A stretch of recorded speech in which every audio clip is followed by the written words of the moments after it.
পুরুষদের চোখে আল্লাহ তাআলা নারীদেরকে সুন্দর করে বানিয়েছে।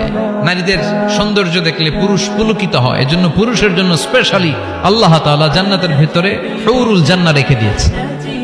হুরুল জান্নাহ আল্লাহ বলেছেন আজওয়াজুম মুতাহহারা, এই হুরগুলো হবে পবিত্রা। পবিত্রা নারী, এদের কোনো মাসিক নাই, মেনস্ট্রুয়েশনাল পিরিয়ড নাই, কোনো ঋতুস্রাব নাই। এই হুরের কোনোদিন হায়েজ হয় না, কোনোদিন নেফাস হয় না।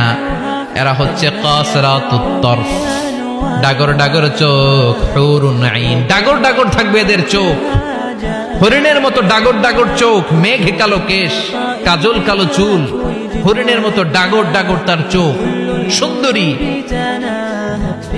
রূপবতী, গুণবতী, সুস্নিগ্ধা, অপ্সরী, সুহাসিনী, সুকেশিনী, সুভাষিনী, অসূর্যম পোষা।